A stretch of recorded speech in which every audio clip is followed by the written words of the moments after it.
saludo en el nombre del Señor. El tiempo vuela, ¿verdad? Increíble, ya estamos en camino hacia Adviento. Dentro de poco oiremos llegar ese tiempo también tan esperado del Adviento. En fin, se nos va el tiempo volando. Pero antes de que el tiempo se nos vaya tan rápido, hoy tengo a un invitado que sé que vamos a apreciar muchísimo su participación. Él es el padre Pedro Repollet. Él es el director del Centro Carismático en Jersey City. En Jersey City. Aparte es vicario parroquial en Newark, New Jersey. Y también es el subdirector de la Comisión de Hombres de la parte hispana de la diócesis de Newark. Correcto. Y otra gran cosa del padre, es puertorriqueño. Por eso tenemos hoy, padre, esta advocación tan hermosa.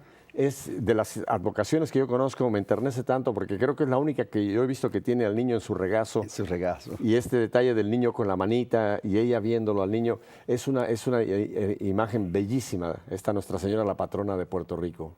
Y me alegré mucho cuando la vi, porque tengo la misma, idéntica a la misma, en mi recámara. ¿Qué le parece? Esos son de esas que no son coincidencias, cristoincidencias para que usted se sienta bien acompañado. Padre, pues muchísimas gracias. Yo sé que tiene usted un horario bastante apretado y que nos ha concedido este rato, así que vamos a aprovecharlo muy bien. Padre, usted ha visto este programa y aquí lo que siempre tratamos es de que nuestra fe crezca. Y yo creo que la vida de usted nos puede dar una gran motivación a vivir la fe. Yo quisiera empezar por esta situación. Usted es muy joven en cuanto a su ordenación sacerdotal, apenas 2 años. 2 años, me ordené en mayo 24 del 2014. Yo creo que está usted poniendo un récord acá. Yo no recuerdo ningún otro sacerdote tan recién, vamos a llamarlo así, recién bendecido por Dios en esa elección al sacerdocio. Así que lo vamos a poner en el libro de los récords, que usted es el que ha llegado más próximo a ese momento tan importante en su vida que fue su ordenación. Amén. Voy a empezar quizá de atrás para adelante. Siempre me encanta preguntarles a los hombres que han recibido ese privilegio de Dios, Padre, ¿qué fue ese momento cuando usted se postró y recibió ese orden sagrado? Eso fue uno de los momentos más maravillosos de mi vida. O sea, es como cuando hay 2 personas enamoradas. Yo quiero que el pueblo se imagine cuando un hombre y una mujer se enamoran y se ofrecen amor eterno y por fin pueden llegar a un altar y delante de Dios, del sacerdote, jurarse ese amor eterno que van a estar para siempre juntos. Lo mismo sucede con el sacerdocio. O sea, le estoy prometiendo a Dios, estoy haciendo mis votos de promesa de que voy a estar con Él para siempre, sacerdote para siempre. O sea, había una catedral llena con más de 2,000 personas. La catedral de Newark es enorme, es enorme. 2,000 personas. 2,000 personas y estaba repleta, había gente de pie, todas las bancas ocupadas. Y en ese momento poder consagrarme a Dios para siempre, o sea, ha sido lo más bello. Ese día yo entendí para qué Dios me había formado. Y padre, ya que estamos en ese tema que es tan íntimo, pero tan conmovedor, ¿verdad? Y el día que usted celebra su primera misa, la primera vez que usted pronuncia la epíclesis, ¿qué se siente ese día que se celebra la primera Eucaristía? Fue una emoción tan grande y te digo qué iglesia escogí para eso. Escogí la iglesia que yo tuve mi primer encuentro con Jesús. O sea, yo antes no era católico. Pepe, hace 15 años atrás yo no era católico. Y al haber tenido un encuentro con Jesús en la Eucaristía, en una iglesia que se llama San Miguel, en Newark, New Jersey, y poder celebrar mi primer misa ahí fue lo más grande, el regalo más grande que pude tener como primera misa, que fuese en la misma iglesia donde Dios me llama, que más luego, más adelante en el programa, escucharán con detalles. Yo sé que hay gente que digo, ¿cómo que hace 15 años no era católico y ahora tenemos a un presbítero o a un sacerdote católico? Sí. Esos son los misterios de Dios. Esos son los misterios de Dios, ¿verdad? Esa es la gracia de Dios manifestada en el ser humano. Hay un pasaje en la Biblia que dice que Dios toma lo que el mundo rechaza y lo que considera como nada para avergonzar a los sabios de esta tierra. Y yo creo que eso fue lo que sucedió con mi vida. O sea, yo que no era católico, yo que no conocía nada de la iglesia católica, hoy me encuentro aquí diciendo que soy sacerdote 14 años más tarde. Padre, ya con eso creo que ya es un motivo de una gran... O sea, que usted ni siquiera un católico de esos que llaman light o... Que le dicen católicos de domingo, que solo van... católico a mi manera. A mi manera, que sí. esa es la mejor manera de no ser católico, ¿eh? La mejor manera de no ser católico es... O católico de cumplimiento, porque no... cumplo, esa es muy buena. Sí, cumplo porque la familia me lleva, pero en verdad no estamos ahí y no estamos pero usted ni practicando siquiera entraba en esos Nada, clubs. No estaba en ese club. En ninguno de los clubs que hemos mencionado. En ninguno de esos clubs, no era practicante. Lo único que tenía era que cuando era un bebé, a la edad de 6 meses, me habían bautizado adentro de una iglesia católica. O sea, fui bautizado en la iglesia católica y jamás viví mi bautismo, jamás practiqué mi fe, jamás pisé una iglesia católica. O sea, no lo practicaba. Bueno, ve que bien usted lo lleva todo y usted ya brincó a donde yo quería después empezar, que era a ese bebé que recibe un bautizo. ¿El bautizo dónde es que usted fue bautizado, padre? Fui bautizado en Puerto Rico, en una iglesia católica, gracias a mis padrinos. Mi madrina se llama Ramona Repollet. Ella sí vivía su catolicismo, ella iba a la iglesia católica y ella pues quiso ser mi madrina y pues se pusieron de acuerdo con mis padres. Y gracias ¿Vive todavía Ramona? Sí, Ramona, mi tía, Ramona. mi tía y mi madrina. Muchas gracias porque mira la semilla que se plantó en ese bautizo, como después de 40 y pico años viene a dar el fruto de tener hoy día un sacerdote en la iglesia católica. ¿Viste, Titi? Gracias. Titi le llama. Titi Monchín. Nos está viendo, le dicen Titi Monchín. A las Ramonas le dicen Monchín. Sí, yo tengo una hermana, una cuñada mía que es Ramona y así se le dice Moncha en España. Moncha, sí. Ajá. Padre, ¿y cómo ocurre eso que después de un bautizo que se supone que usted entra a la iglesia, que ya va a llevar, digamos, va a ser formado, obviamente un bebé no tiene formación, pero los papás, los padrinos lo van a formar para que después pueda vivir esa fe, ese momento que ya entró usted a formar parte del cuerpo? Pero usted ya menciona aquí un abismo entre el bautismo y después nada. Sí, hasta los 33 años. Hasta los 33 años yo no llegué a practicar mi fe. O sea, cuando tenía 11 años, esto es algo bien gracioso, cuando tenía 11 años, mi madrina sí insistió de que yo debería ir a tomar clases de catecismo para hacer la primera comunión. Y llego a una iglesia en el barrio donde yo me crié, en Tuabaja, Puerto Rico. Y cuando estoy sentado tenía una prima que era tremenda y la prima mía, no sé cómo ella se viró y me dio una bofetada. Me dio una bofetada y yo usaba lentes, los lentes cayeron, volaron. Y yo me acuerdo que en ese momento yo también era medio salvaje. Agarré a mi prima por el cabello, ella tenía un pelo largo, la agarré por el pelo largo y cuando la agarro, como dice el refrán, me agarraron con las manos en la masa. Ahí llegó el sacerdote, era un sacerdote de estos bien estrictos, y era de España. Y el sacerdote llegó y inmediatamente nos tomó a los dos y dijo: aquí no volváis, oh sinvergüenza. Y nos lanzó a la calle. Literalmente quedamos en el medio de la carretera y yo no volví. Pepe, eso me lastimó a mí tanto que yo no volví a la iglesia católica. Yo veía al sacerdocio como una persona arrogante, una persona que regaña. O sea, yo no encontré en ese momento de mi vida, yo no encontré lo que dicen la palabra padre, un padre espiritual. Yo lo que encontré fue alguien que me lanzó a la calle, que no tuvo esa paciencia para con un niño. Pues, y era la primera vez que entraba. Hay una palabra ahí, padre, creo que tanto la estamos hoy día tratando de hacer vivir: misericordia, ¿verdad? Sí, el año de la divina misericordia. O sea, creo que en esos casos lo que hace falta es esa misericordia. Amén. Porque la iglesia somos un club de pecadores, padre. La iglesia no somos un museo de santos. Oh, no, es precisamente para los pecadores. Exacto. Entonces, cuando hay una situación de esa, lo que se puede es corregir, pero nunca arrojar. Bueno, pues que Dios haya perdonado a este sacerdote, ¿verdad? Amén, bendito sea Dios. Así que su primera experiencia de iglesia es un piñazo, o sea, una cachetada, un jalón de cabellos y fuera de la iglesia. Y fuera de la iglesia, nada que me motivara a mí a regresar a la iglesia católica. ¿Y qué pasa entonces con Pedro a partir de ese momento? ¿Qué vida va bien? Pero hábleme un poco de su ambiente familiar, padre Pedro. Bueno, vamos a comenzar por ahí, por la familia. Antes de llegar a eso, yo diría que es importante mencionar la bendición, el llamado que ya Dios le hace a uno desde que está en el vientre de la madre. Yo tengo, ahora que han pasado tantas cosas en mi vida en los últimos 14 años, cuando digo tantas cosas, que he aprendido tanto del amor y la misericordia de Dios experimentado en mi propia vida. Ahora puedo ver todo con otro lente. Antes lo veía como una vida de sufrimiento, una vida tan tenaz, una vida tan terrible, pero hoy veo que la misericordia, el amor y la mano de Dios están metidas en la vida de cada ser humano. Y ahí digo eso porque cuando yo estaba en el vientre de mi madre, mi papá aún no lo sabía. Mi papá no sabía que mi mamá estaba embarazada, pero ya era la costumbre del vicio que tenía. Mi papá pues bebía, era prácticamente alcohólico, una persona que bebe todos los fines de semana, que se emborracha, que viene a pelear, a discutir, a agredir a la mujer. Es difícil. Violencia doméstica. Violencia doméstica, abuso verbal.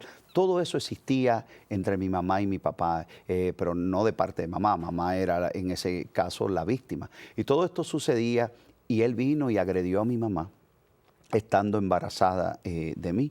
Y mi mamá no se pudo defender y cuando una amiga la aconsejó, Pepe, dice ella una amiga, eso no era ninguna amiga, Claro. una enemiga. Entre comillas, amiga, una conocida, vamos a decirle, una conocida le dijo, bueno, yo tengo la solución a ese problema. Si tú no quieres sufrir más, ¿por qué tú no abortas a ese muchacho? Y mi mamá le dijo, ¿aborto? ¿Qué es un aborto? Mi mamá no conocía esa palabra porque mi mamá viene de una familia donde su madre tuvo 18 hijos, que es una bendición de Dios. 18. Y para la gloria de Dios, ninguno se murió de hambre. El Dios de la providencia, por eso aquí tenemos la imagen de la Virgen de la Providencia, patrona de Puerto Rico, porque Puerto Rico cree en la providencia de Dios. Dios siempre ha proveído. Y mi abuelita dijo, no, imposible. Si a mí Dios me dio 18 hijos y ninguno se murió de hambre, tú no vas a abortar a ese muchacho, porque ella fue y le comentó. Y dice mi mamá que mi abuelita le colocó las manos en su vientre acá y le dice, hija, no hagas ese disparate. Dios tiene un plan divino con ese niño. Cuando ese niño nazca, ya Dios te dirá qué va a hacer con él, pero tú aguántate. Y mira, mi mamá dio a luz a este niño que hoy es un sacerdote y hoy vemos la respuesta de aquella abuelita que creía en el matrimonio, cree en la providencia de Dios y era una católica devota con una fe increíble. Padre Pedro, permítame solamente remarcar esto, porque quizá pueda haber alguna persona que esté considerando el aborto. Y mire usted, un consejo santo de una madre salvó a este niño y hoy día tenemos un sacerdote gracias a que no hubo ese terrible acto que es un asesinato, ¿no? Es un asesinato. Yo pienso, Padre Pedro, ¿cuántos científicos, cuántos sacerdotes, ingenieros, médicos, cuánta gente hemos matado? Hemos matado. Y que hemos privado a la humanidad. Por la ignorancia. Por la ignorancia, pero hemos privado a la humanidad de personas como usted en este caso que estamos hablando, que después pueden ser una tremenda bendición para la humanidad, ¿verdad? Claro que sí, estoy de acuerdo. Mira, el día que mi mamá salió del hospital conmigo, me traía en los brazos cargados y dice ella que cuando llegamos a la casa de mi abuelita, que fue donde primero llegó, mi abuelita tomó al niño en las manos, que ese niño era yo, me abrió las manos y en ese momento me hizo la señal de la cruz en cada manito y dijo, estas manos serán canal de bendición. A través de estas manos muchas personas recibirán sanación. Y ella pensaba, mi mamá ignorantemente, porque mi mamá no practicaba la fe católica tampoco, mi mamá en su ignorancia pensaba que yo iba a ser médico, Pepe, y me mandaba a la escuela de medicina. Cuando ya yo tuve de los 18 años me decía, hijo, tú tienes que estudiar medicina, porque esas manos, dijo tu abuelita, todo lo que dice tu abuelita se lleva a cabo porque tu abuelita era una mujer de oración. Y yo le decía, mamá, a mí no me gusta la medicina, a mí no me gusta nada de eso, yo no voy a bregar con sangre, mami, no. Y no le hacía caso. Un día orando en el seminario, ya había entrado al seminario, orando, me revela Dios que no era que estas manos, o sea, mis manos no tienen ningún poder. ¿Qué poder pueden tener estas manos humanas?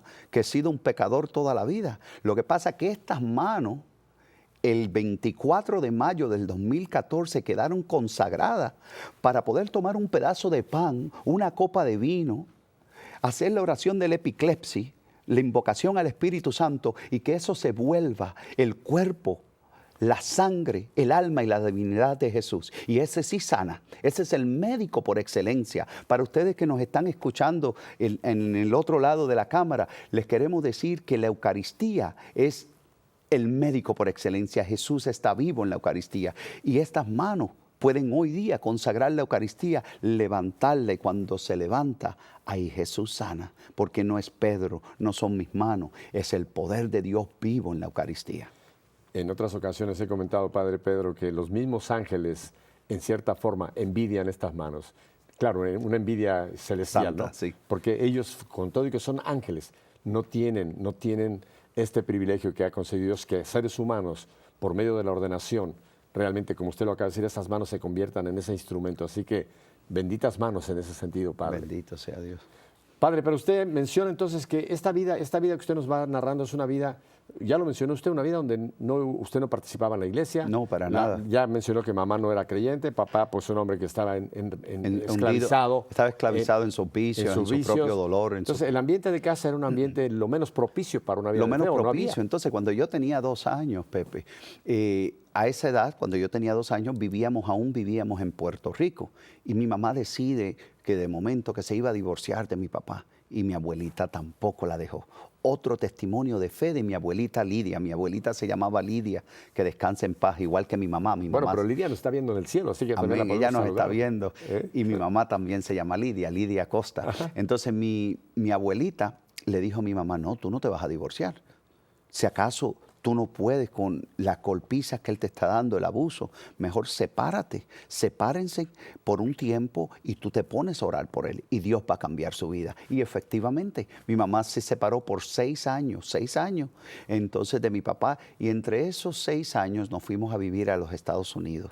A los 2 años llegué yo a una ciudad que se llama el Bronx, en Nueva York. Ajá. De Nueva York, del Bronx pasamos a Brooklyn y ahí estuve hasta los 8 años. Usted está hablando en plural, o sea, mamá vino con usted. Y mi hermano mayor. Allá había un hermano anterior. Sí, un hermano que me lleva 2 años y medio. 2 años. Mi hermano se llama Domingo. Ajá.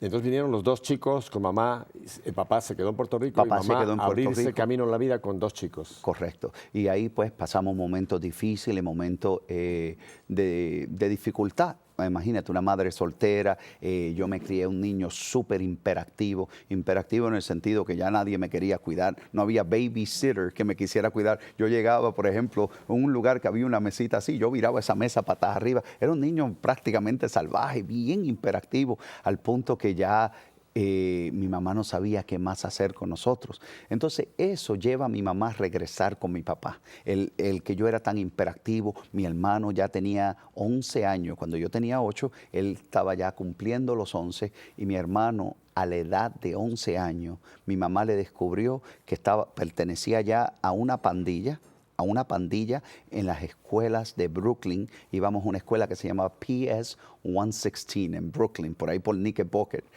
Y mi mamá le descubrió un cuchillo adentro de la mochila. Y cuando ella descubrió, dijo, no, pero mis hijos se me están escapando de las manos. Yo le trato de dar lo mejor y mira, es mejor que yo regrese con su papá. Su papá le dará mano dura y les enseñará cómo vivir en familia. Y ellos regresaron. Nos fuimos a vivir a Puerto Rico.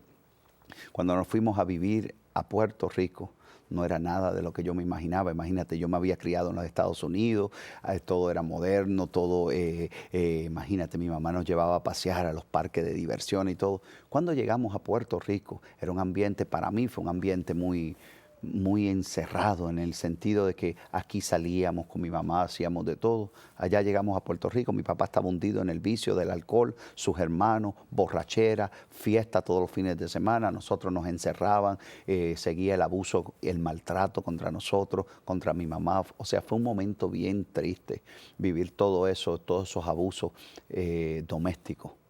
¿Y cómo influyó todo esto en usted, en ese momento Pedro, no padre Pedro, sino en Pedro?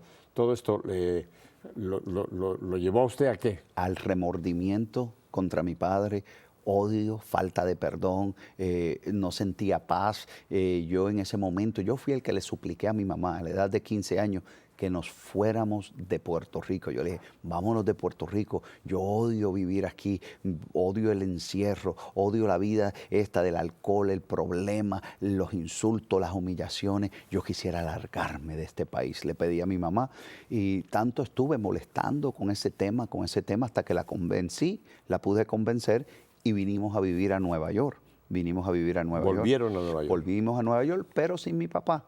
Claro. Sin mi papá vinimos. Entonces ya había nacido una hermanita mía, se llama Mindy. Mindy tenía, cuando nos decidimos volvernos a Nueva York, Mindy vendría por primera vez, Mindy tenía 4 años. Ella Ajá. tenía 4 y yo tenía entonces 15. Ajá. Y llegamos a la ciudad de Brooklyn. Brooklyn en el 1984, el área se llamaba Bushwick.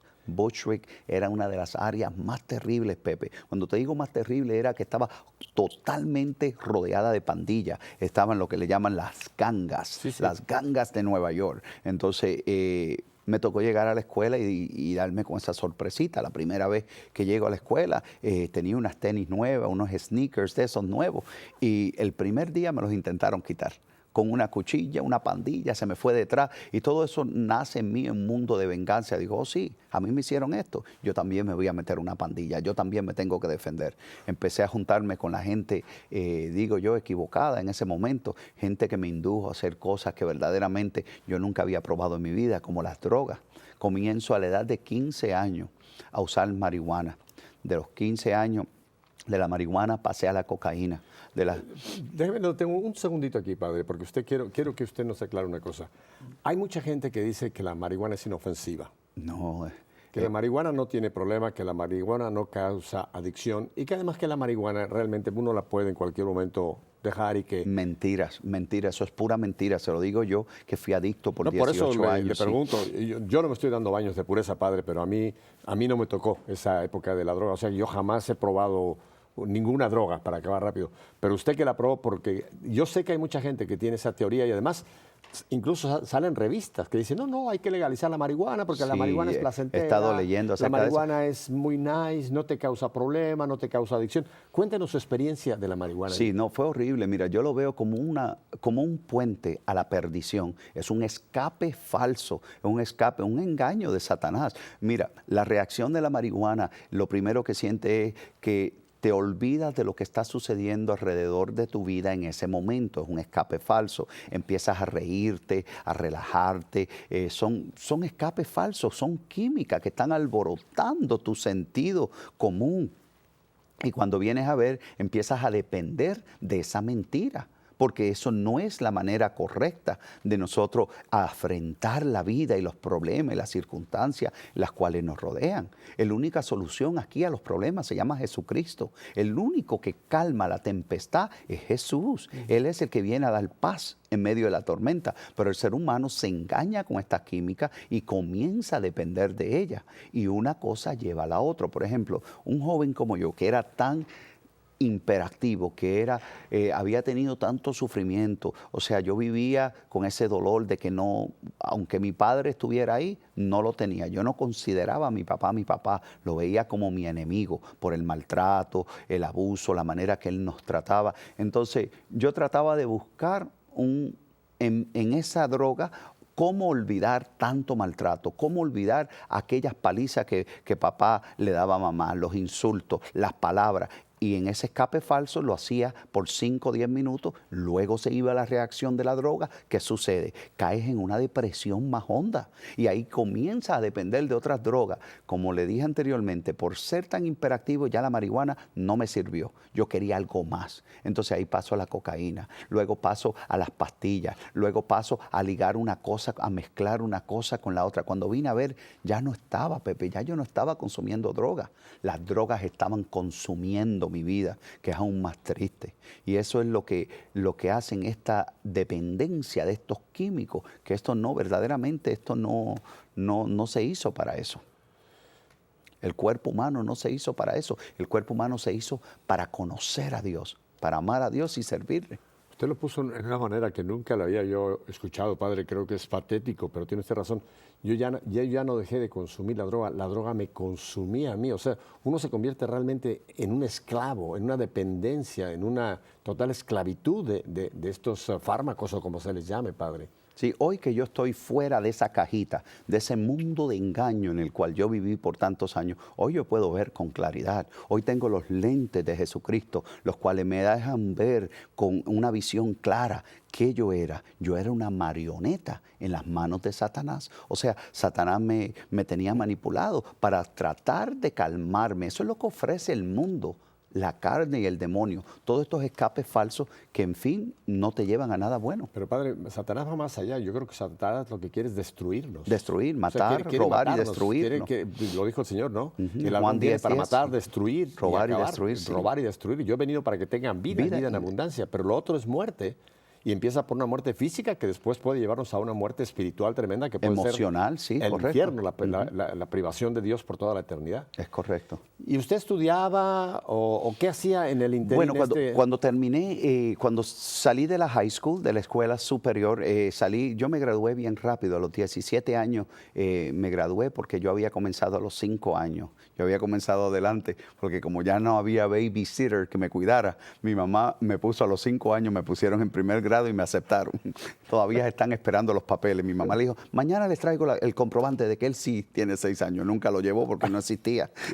Entonces, por ende, me gradué a los 17 años. A los 17 años me gradué, inmediatamente entré a la universidad. Hay una universidad en Nueva York que se llama New York City Technical College. Yo entré ahí, para serle sincero, Pepe, era tanta la ignorancia que existía en mí que yo ni tenía una idea de lo que era una universidad. Cuando los compañeritos míos de la high school comenzaron a decirme, oye, tú no vas para el college, tú no vas para la universidad. Y yo le dije, ¿pero para qué? Si yo puedo trabajar y ganar dinero. No, usted tiene que ir a la universidad. Pues me inscribí en la universidad, entré en un college de estos de la ciudad y qué va. Todas mis notas eran D y F, porque yo no entré a la universidad, pero la universidad no entró en mí. Yo lo que quería era conocer muchachas, llevarlas a la cama, tener relaciones sexuales con ellas, usar droga, trabajar, irme de fiesta, de parranda, a las discotecas. Eso era lo que estaba en mi mente. ¿Y para qué yo hacía todo esto? Hoy yo me pongo a pensar, pero ¿a quién le gusta ese martirio de lo mismo y lo mismo, lastimándote el cuerpo, el alma, tu ser entero? Hoy me doy cuenta que era tratando de buscar un escape a lo que había vivido desde niño. Por eso, padres que me escuchan, padres de familia que me escuchan en este momento, pilas. Cuidado cómo tratan a sus hijos. Denle todo el amor, denle un abrazo, díganle te quiero, tú eres mi hijo, qué bueno que estoy hoy ahí contigo. Yo nunca escuché esas palabras de papá y por eso lo buscaba en lugares equivocados, en lugares donde no estaban, pero tratando de olvidar aquella niñez tan triste que tuve. Padre, usted no solamente no escuchaba eso, usted me comentó un poco antes de empezar el programa algo que me impactó muchísimo. Que cuando usted le dijo a su padre que usted quería estudiar, ¿qué fue lo que papá le dijo? Que yo no iba a ser nadie, que yo iba a ser una basura. Tú eres basura y basura te volverás. Tú vas a recoger basura de la calle de Nueva York. En Nueva York te veré recogiendo basura de los camiones. Mira, padres que me escuchan, tengan cuidado, porque psicológicamente estas palabras sí alcanzan al joven. O sea, físicamente yo nunca recogí ninguna basura de ninguna. Pero si te pones espiritualmente a mirar el panorama aquí, desde un ámbito cristiano, te das cuenta que sí andaba en la basura, andaba en la suciedad humana, andaba usando droga a las 3, a las 4 de la mañana, tocando en un punto de droga en las calles de Nueva York. Ábrame, que quiero comprar droga. O sea, estaba comprando basura, estaba haciendo basura de mi vida. ¿Por qué? Porque aquellas palabras tan tristes marcaron la vida de un joven que no tenía a Cristo. Si yo hubiese tenido a Cristo, esas palabras me resbalan, porque el poder de Cristo rompe y destruye toda maldición que venga del ser humano. Pero cuando vivimos en maldición quedamos. Y eso era lo que vivía una maldición que no había. Dios no era el centro de mi hogar. En casa no se hablaba de Dios, en casa no se hablaba de nada de eso. Entonces vivía en la maldición, en la porquería. ¿Y cómo financiaba usted? ¿Cómo podía usted? Porque eso cuesta. Oh, o sea, no se los dan gratis. No hay un dispensario de droga. Venga por droga, se la damos gratis. No. O sea, ¿cómo puede uno llevar una vida? En ese entonces yo estaba en eso de bienes y raíces.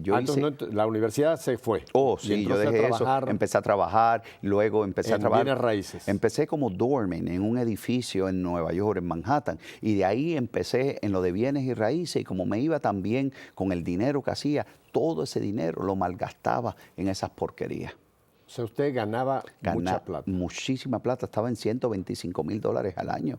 Al año. $125,000 al año. Al año. Soltero. Soltero. Gastando dinero en mujeres, parrandas, fiestas, viajes, carros del año, Mercedes-Benz, andaba en Mercedes-Benz, tenía casa en Puerto Rico, tenía casa aquí, apartamento en Jersey City. O sea, estaba desperdiciando el dinero en placeres y gustos del mundo. Padre, y todo esto, el dinero, todo lo que lo rodeaba, ¿realmente le producía alguna felicidad? O esa, como usted lo menciona, esa felicidad es un instante, pero después viene Eso es un una instante. depresión. Después viene una depresión. Mira, yo había viajado, ya yo había ido a Europa, a países a México, al Caribe, a muchos sitios, tratando de, no sé, como de saciar aquel vacío, esa es la palabra, Esa aquel es la palabra. vacío que había dentro de mí. Hoy lo veo, ¿sabes cómo le llamo hoy?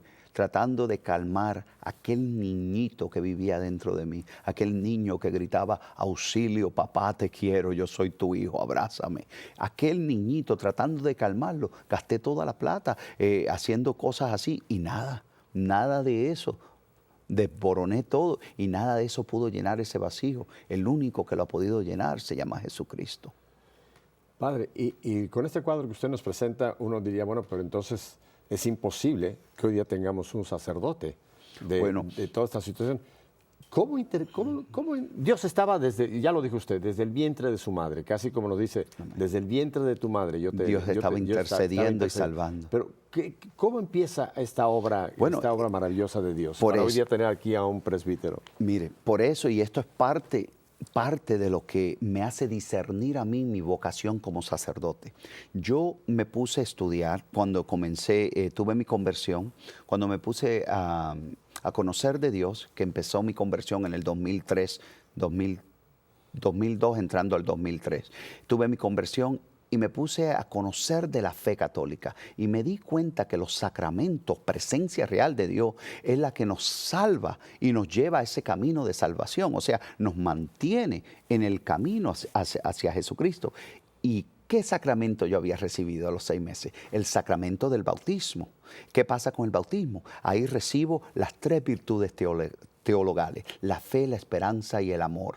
Y además de eso recibo un ¿qué? Un sello indeleble, dice el catecismo de la Iglesia Católica. Ese sello indeleble marca el alma del ser humano y dice, este es hijo mío y no hay diablo que me lo robe. Él es mío y será para mí, mío para siempre. Eso recibimos el día del bautismo, Pepe. Entonces, a través de ese bautismo ya yo había sido sellado de que iba a ser de Jesucristo y tarde o temprano iba a regresar al Señor, y eso sucede. Cuando vengo a los caminos del Señor, ya entonces no me quiero... Pero cuéntenos, Padre, porque usted habla de una conversión. ¿Cómo pudo el Señor hacer que usted escuchara, si usted estaba envuelto en toda esta vorágine, en todo este vicio, en toda esta basura, perdone que use la misma palabra, claro, donde uno diría, no hay esperanza? O sea, desde un punto de vista, diría, no, ya se perdió, un día le van a pegar un tiro o se va a suicidar. Sí, todo comienza por mi madre. Mi madre regresa. Oiga, a su madre le tenemos que poner un monumento. Sí, no. Ya voy hilvanando esas intervenciones de mamá. Y yo digo que no hay, ustedes que nos están escuchando en su sala, en su casa, en su trabajo, no hay intercesión más grande que la intercesión de una madre. Y lo vemos a través de la Madre de Jesús, intercesora y madre de la iglesia. Mónica, Santa Mónica. La de Agustín. La de Agustín. Y entonces, otros muchos. Y así veo yo a mi madre, como esa intercesora. Mi madre comenzó a conocer de Dios en el 1997. Tuvo una conversión que llamamos radical, donde ella deja aquella depresión. Mi mamá vino acá con una depresión, con una tristeza, como enferma, tenía la presión bien alta, estaba descontrolada, la tiroides estaba malísima, de salud emocional y espiritual, en los 3 ámbitos estaba mal. Y ella comienza a buscar de Dios. Hay una iglesia en Jersey City que se llama Santa María, la iglesia de Santa María, downtown Jersey City. Mi mamá llega a esa iglesia para acompañar a mi hermanita. Mi hermanita estaba tomando unas clases de catecismo para poder hacer las clases para hacer la confirmación. Mi hermanita tenía ya 17 años. Y cuando mi mamá comienza a acompañarla, había un diácono que se llama el diácono Jaime. Dios le dé muchos años de salud a Jaime, lo quiero mucho. Jaime ahora radica en Puerto Rico. En ese entonces Jaime vivía en Jersey City. Jaime va y busca a mi mamá y le dice, oiga señora, usted como que está mayorcita para estar sentada con estos jóvenes. Y mi mamá lo miró serio y le dijo, bueno, ¿y dónde me voy a sentar? Jaime la lleva al sótano de esa misma iglesia. Y mi mamá dice, ¿dónde me llevará este señor? ¿Sabe a dónde la llevaba? A un grupo de oración carismático que había ahí.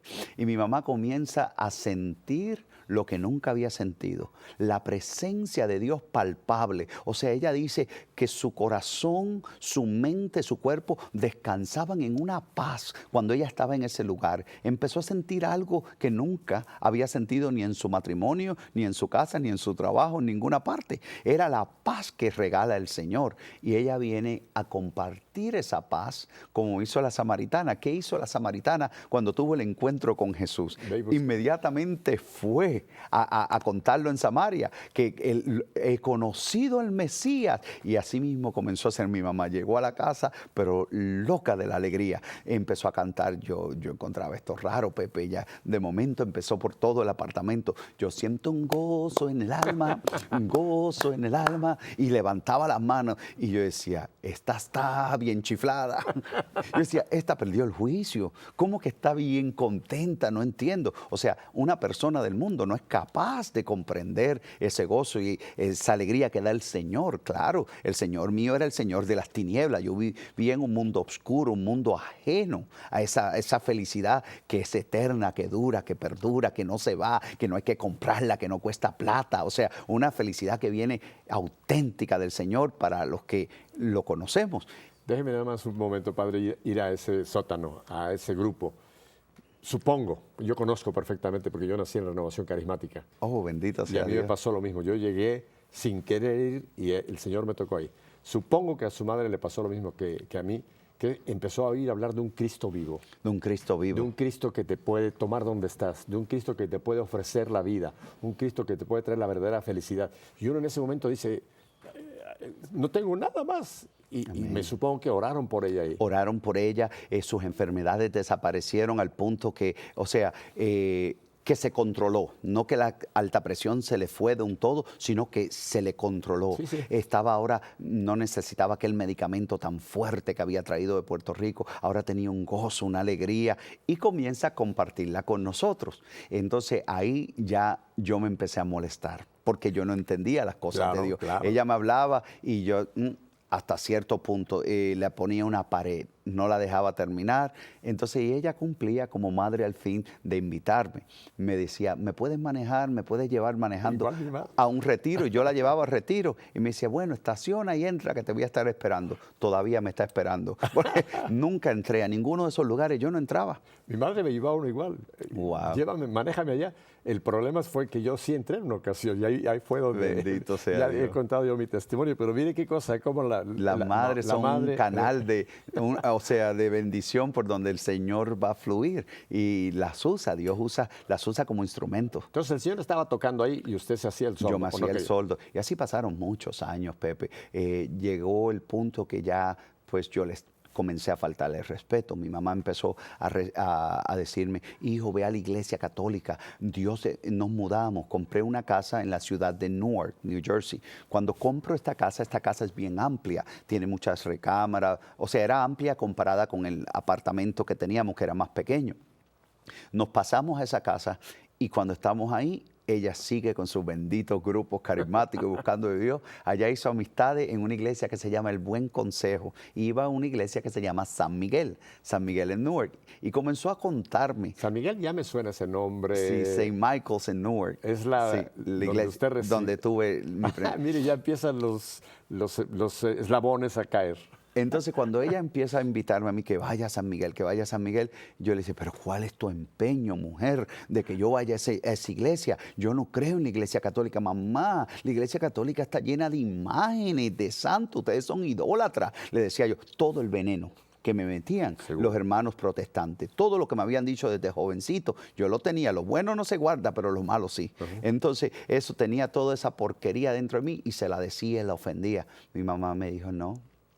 Es que yo sería maldita el día que yo adore una imagen de esa. Yo no la adoro, yo venero la vida de esos santos que renunciaron al pecado, al mundo y a la carne para vivir una vida junto a Dios en santidad. Y ellos son figuras que nos dan un ejemplo de vida para imitarlo y poder llegar a la santidad. Por eso las tenemos ahí, para recordarnos de eso. Qué lección me dio. Oiga, O sea, ¿qué teología? una mujer que no tiene ningún grado universitario guindando en su pared, pero tenía la fe viva, una fe del encuentro personal que había tenido con Jesucristo. Por eso les invito a cada uno de ustedes que están escuchando. Lo importante es tener un encuentro personal con Jesús. Tú puedes conocer todos los libros de teología, el catecismo de arriba abajo, la Biblia, pero si tú no has tenido un encuentro personal con Jesús, queda simplemente como un conocimiento humano. Pero lo que verdaderamente nos ayuda a experimentar a Dios es ese encuentro personal con el Señor, y ya todo lo demás nos da la luz y la claridad para seguir viviendo en santidad. Pero yo cada vez admiro más esa figura de su madre. O sea, que ella en ese momento no se enojó con usted, pero fue clarísima al contrario, con usted. Ella tenía una paciencia. ¿Y qué le dijo en ese momento que usted pues casi la insultaba o insultaba a su creencia? Ahí me dijo también, en esa misma semana me acuerdo que me invitó, que yo necesitaba que el Espíritu Santo me diera un sacudón. y yo decía, ¿pero de qué me habla ahora? Ahora estaba hablando. Y yo no entendía nada, no entendía, como en Puerto Rico se dice, no entiendo ni papa, o sea, no entiendo nada. Entonces pasó el tiempo.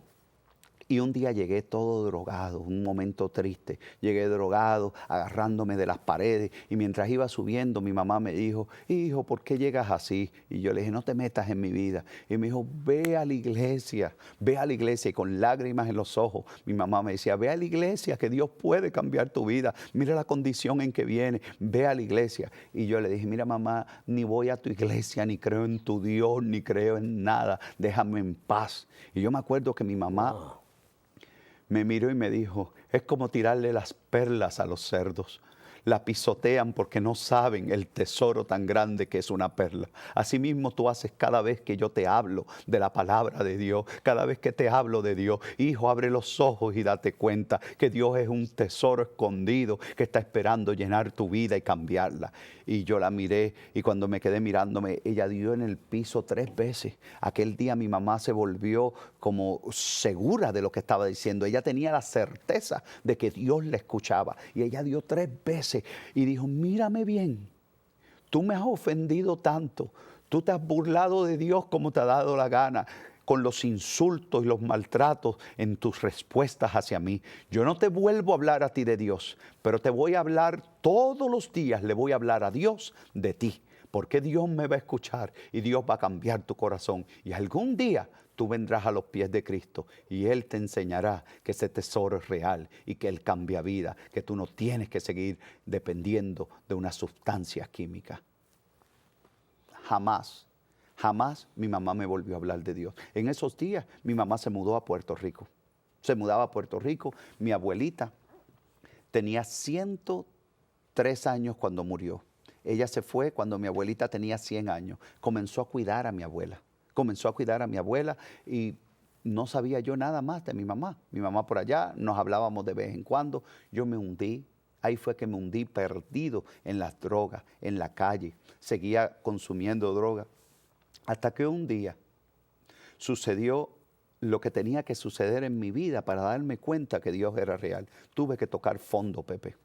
Cuando digo tocar fondo, tocar el piso. O sea, llegué a lo peor. Ya llegó un punto en una discoteca que sufro una sobredosis de droga, donde inconscientemente me sacan en una camilla, me llevan a un hospital y ahí estoy tendido en una camilla. ¿Pudo haber muerto ahí, padre? Muerto, porque las enfermeras ya estaban diciendo que necesitaban esa camilla para otra persona. Ya me tenían entubado, llevaba 8 horas metido ahí y no reaccionaba de tanta droga que me había metido. En ese momento de mi vida, yo escuché cuando la enfermera le dice, 8 horas lleva este muchacho ahí y no reacciona. ¿Por qué no quitamos todo esto y le cedemos esa camilla a alguien? Yo le pedí a aquel Dios que mi mamá me hablaba. Yo no conocía ningún Dios personalmente porque no había tenido un encuentro personal con Él. Pero mi mamá me hablaba de un Dios poderoso, un Dios que te escucha. Llámalo que Él te escucha. Él te escucha. Y ahora yo entiendo. Dice en Jeremías 33:3, clama a mí y yo te responderé. Te voy a enseñar cosas grandes y secretas que tú no conoces. En otra versión de la Biblia dice, clama a mí, yo te responderé y te voy a enseñar cosas ocultas que tú desconoces. Eso era clamar a Dios. Yo nunca había clamado a Dios. En ese momento dije, el Dios de mi mamá, si me estás escuchando, devuélveme la vida que yo voy a ir a esa iglesia. A la iglesia de San Miguel, que mi mamá tanto me había invitado. Eso era como si me hubieran empujado de un túnel oscuro y me hubiesen traído de vuelta a la vida. Inmediatamente abrí los ojos, las enfermeras buscaron los doctores y para la gloria de Dios aquí estoy vivo, diciendo que Cristo sana y que el que clama al Señor, el Señor lo escucha. Amén. Al otro día, cuando yo iba manejando hacia mi casa, que voy manejando, yo escuché adentro de mí una pelea, o sea, había una guerra espiritual. Y yo sentía que las palabras de mi papá se habían hecho realidad, Pepe, que yo era una basura, que yo estaba desperdiciando mi juventud en droga, en parranda, en fiesta, en mujeres. Y cuando paro el carro, comencé a pegarle al volante. Yo empecé y le dije, ¿a dónde tú estás? Tú no existes, tú no existes. Si tú existieras, yo no hubiera caído tan bajo. Le digo a Dios, estoy hablando con Dios a mi manera, la única manera que conocía, una manera salvaje, una manera de la calle, así me habían criado, así era. Y en ese momento que sucede eso, llega una paz, pero una paz interior, el sullizo, empiezo a calmar aquel llanto y empiezo a calmarme. Y es como si estuviese escuchando a mi mamá que me decía, ve a la iglesia de San Miguel. Fui a la bendita iglesia de San Miguel. Ahí me aparecí. Era lunes cuando voy a la iglesia de San Miguel. Al otro día llego a la iglesia de San Miguel. Y tremenda fiesta. Para yo poder entrar, me detuve un momento en la puerta del lado. La iglesia tiene las puertas principales que quedan a la parte de atrás y al lado tiene una entradita que por ahí entra la gente que estaciona en el estacionamiento. Y cuando iba a entrar, me detuve. Y era como un combate espiritual.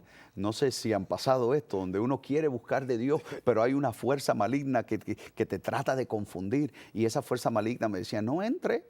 Ahí se van a dar cuenta que tú eres un drogadicto, un mujeriego, que te gusta la parranda y te van a hacer sentir mal porque esa gente está buscando de Dios y tú no. Lárgate. Yo sentía eso cuando de momento viene una señora por la parte de atrás y me dio como un empujoncito. Me dijo, entra joven que nos vamos a perder la misa. Yo caí adentro de la iglesia. Cuando estoy adentro de la iglesia ya veo 400 personas así de frente a mí, no podía moverme. Ahí había una señora y me agarra y me da un abrazo. Me da un abrazo y me dice, bienvenido. Y me dio un besito de bienvenida, una señora mayor. Ajá. Hoy entiendo que en el hijo pródigo habla de un hijo que había derrochado todo con una vida desenfrenada. O sea, había vivido en un corral de cerdo, que para los judíos eso era lo más inmundo. Y había regresado a la casa después de una reflexión. Yo también tuve mi reflexión en el carro con el Señor cuando le pegaba el volante. Había tenido una reflexión, he pecado contra Dios y contra el cielo, quiero volver. Y cuando vuelvo a la casa del Padre por primera vez, el padre dice en la historia del hijo pródigo que lo recibe con un abrazo y un beso. Sin recriminación, sin regaño. Sin reproches ninguno. Lo abraza y lo besa. Y le da una vestimenta nueva, o sea, una vida nueva. Y terminan con una fiesta. El banquete, maten el becerro más gordo. Y comenzó la fiesta. Dice el Evangelio de San Lucas, capítulo 15. Eso mismo sucedió conmigo. Cuando yo entro, la señora me da un abrazo, me sienta en la tercera banca, estaba disponible. Y la misa comenzaba. Y la misa es el banquete que habla el Evangelio de San Lucas. Y comienza el sacerdote a predicar. Y cada palabra que salía, por eso hermanos que me escuchen, vayan a la misa. No se pierdan una Eucaristía, porque Dios está vivo en la liturgia de la palabra, en la liturgia de la Eucaristía. Ahí está Dios hablando al ser humano cuando nos abrimos a esa presencia. Y la parte de la palabra, la liturgia de la palabra, el sacerdote decía, Dios tiene poder para cambiar tu vida. No importa si tú has sido un drogadicto, un sinvergüenza, uno que ha estado en la calle, hoy Dios puede cambiar tu vida. Y señalaba para donde yo estaba. Y yo dije, oye, ¿cómo este sacerdote sabe todo esto de mí? Quiere decir que mi mamá es una chismosa y le contó todo. No, Pepe, estaba equivocado. Mi mamá no es ninguna chismosa. Era el mismo Dios que me llamaba por nombre y apellido. Ese era el día que hizo el Señor. El sacerdote, después de la misa, va al tabernáculo, busca a Jesús Eucaristía, al Dios Todopoderoso, lo pone en el monstrance, en la custodia. ¿En la custodia? Lo pone en la custodia y comienza a procesar con el Santísimo. Cuando comienza a procesar, sanaciones, personas liberándose, gritando. Era el poder de Dios manifestándose en una misa carismática. Yo no entendía nada. Yo dije, esto es de loco, patitas, ¿para qué te quiero? Me quería ir corriendo. Yo quería salir de allí disparado. Pero no, que va. Dios tenía un plan divino conmigo. Esa era la cita divina. Como aquella mujer samaritana, no se supone que estuviera allí. Las mujeres de Samaria no podían estar en el pozo a esa hora. Eso es una cita divina que Jesús se dio con ella para salvarla a ella y a su familia, a las personas de Samaria, que había enemistad. Al pueblo entero. Entre esos dos había enemistad. Y sin embargo, Dios hizo esa cita divina. Y esa era la cita divina mía. Hoy era mi cita divina cuando entro a esa iglesia de San Miguel, porque el sacerdote luego viene. Antes de él llegar a donde mí, yo me estaba rindiendo ya solito. Había comenzado a llorar, había comenzado a gritar, decir, no, yo, Señor, cambio las discotecas, cambio las mujeres, cambio todo, no quiero vivir en adulterio, en fornicación, yo quiero vivir una vida de acuerdo como tú quieras, regálame una de estas muchachas que a lo mejor no me regaló ninguna de aquellas bonitas, flaquitas, petit, me regaló una bien grande que es la Santa Iglesia Católica, o sea, una iglesia universal que está en el mundo entero. Con esa iglesia me casé yo en mayo 24 del 2014. Entonces, en ese encuentro con el Señor, viene el sacerdote y se aproxima donde yo estoy, llega donde yo estoy y me coloca la custodia sobre el pecho. En la custodia está Jesús sacramentado, está el verdadero Dios, el Mesías, el que vino a salvar, el que vino a cambiar y a transformar todo. El amor de los amores. Y cuando me lo coloca aquí, el corazón comenzó a palpitar. Yo nunca había sentido tanta paz en mi vida, tanto amor. En un abrir y cerrar de ojos, yo sentí el amor que nunca había sentido en mi vida. O sea, 33 años de mi vida y por fin encuentro lo que yo había buscado en lugares equivocados toda mi vida. Y cuando ese amor se encuentra conmigo, me dice el sacerdote, dice Jesús, yo soy más fuerte que ese vicio que tú no puedes dejar. Ahora mismo rompo con esa cadena de adicción y te voy a dar todo el amor que tus padres nunca te han dado. Inmediatamente mi cuerpo descansa, es lo que llamamos en la renovación carismática el descanso en el Espíritu Santo. Caigo sobre la banca descansando en el Espíritu y Dios comienza a operar. Han pasado 14 años. Querido hermano Pepe, querido pueblo que me escucha, de ese momento donde Dios tiene ese encuentro personal conmigo y jamás he tenido el deseo, la ansiedad de volver a las cosas del mundo, porque el Cristo que se encontró conmigo en aquella iglesia a través del sacramento de la Eucaristía es un Dios vivo, un Dios que transforma y cambia vida. Ese es el Dios que yo les quiero hablar en esta tarde a ustedes, un Dios que cambió mi vida para siempre. Padre, el tiempo se nos está yendo y yo sé que tendríamos mucho más que usted nos pudiera narrar de otras etapas, pero yo quisiera ir a un punto que también usted me lo había previamente comentado, que creo que es importante, que a partir de ese momento usted ha frecuentado diario la presencia de Jesús eucarístico en el sagrario o en la exposición. Háblenos en 2 minutos, 3 minutos de la importancia de la adoración eucarística. Y obviamente el fruto aquí lo tenemos, un sacerdote que ha salido de todo esto. Cuéntenos de ese proceso, de ese amor de usted por la Eucaristía y la adoración. Amor por la Eucaristía debe existir en cada uno de nosotros. Las personas están buscando un cambio, las personas quisieran soltar los vicios, el pecado, pero no se acercan a la fuente de salvación, que es Jesús Eucaristía.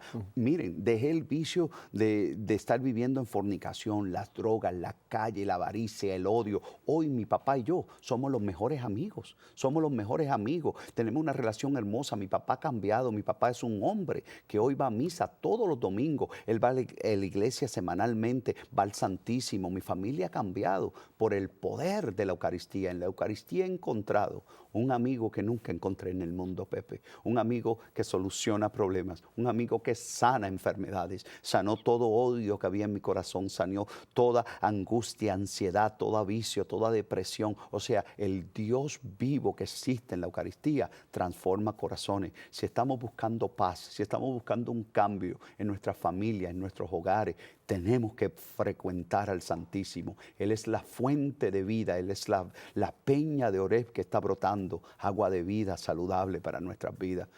Ese texto que leemos, serás salvo tú y tu casa, Padre Pedro. ¿Cómo lo vemos realizado en la vida de usted? No solamente usted, su hermano, su hermana, papá, la familia mamá, entera. Reconciliación, vuelta a la unidad. Por una mujer que dijo que sí. Mi mamá que cedió, dijo que sí al Señor y mira cómo Dios la ha recompensado. Por eso a todos los que nos escuchan, busque uno que busque de Dios, uno que frecuente al Santísimo, uno que vaya a misa diaria y cuando en el momento de la consagración hable con Jesús. En el silencio de su corazón podemos hablar con Jesús. Señor, estoy aquí para adorarte y bendecirte. Te pido por mi familia. Dios hará cosas maravillosas. Padre Pedro, estoy seguro que hay muchísima gente que va a querer hacer contacto con usted, quizá para un consejo, para una dirección de esta experiencia que usted ha vivido. ¿Usted está dispuesto a dar alguna dirección que podamos ofrecer para quienes quieran hacer contacto con el Padre Pedro? Si alguien quiere hacer contacto, por ejemplo, tendría que ser por correo electrónico. Lo estoy poniendo ahora mismo en pantalla. El reverendo Pedro Repollet, Arquidiócesis de Newark, New Jersey, y el teléfono. El teléfono es solo para invitaciones. Si voy a ir a su diócesis a predicar, entonces pueden llamar ese número, pero no para dar consejo. Okay. Prefiero darles el consejo voy por a dar correo electrónico. la dirección. Es que hay mucha gente que nos sigue por radio también, Radio Católica Mundial. Entonces voy a leer el teléfono. El teléfono solamente para invitaciones es 1973 954 1512. A ver, nos lo van a volver a poner en pantalla para la gente que lo pueda ahora mismo leer en la pantalla. Este solamente es para alguna invitación. Para alguna invitación. La razón que yo no puedo estar en el teléfono es por las dos parroquias. Tengo dos parroquias y otros cargos de la diócesis. 1973-954-1512. Correcto. Pero donde sí pueden contactarlo es al correo. Es Prepollet, junto. Sí. Prepollet, la H es doble L. Doble L. Prepollet, prepollet, @yahoo.com. Y también nos pueden buscar en Facebook. Aparezco por Pedro Repollet. Pedro Repollet en Facebook. Padre, yo sé que hay muchísimo más que usted nos pudiera compartir. Desde ahora le hago extensiva una invitación para un futuro, en otra próxima ocasión que podamos tenerlo de nuevo, porque creo que hay mucho que usted, Padre, nos puede ofrecer y hay mucha gente que quisiera volver a escuchar este tremendo testimonio. Le agradezco la humildad de venir a abrir una vida, Padre, y presentarnos, pero a la vez me gozo de ver el fruto de esta vida. Ahora un sacerdote joven, un sacerdote recién ordenado. Así que, Padre Pedro, muchísimas gracias. Que Dios lo bendiga. Invitado. Yo me imagino que ustedes están igual que yo, todavía tratando de asimilar esto que hemos escuchado, ¿verdad? Yo lo resumiría, aquí tenemos una obra de Dios auténtica, cómo Dios de la nada puede hacer lo que ha escuchado usted el día de hoy. Gracias, Padre Pedro, gracias a ustedes por haber estado con nosotros. Ya saben siempre mi invitación. Si Dios nos concede, no un mes ni un año, una semana más de vida, aquí los espero el próximo lunes, si Dios quiere. Hasta entonces.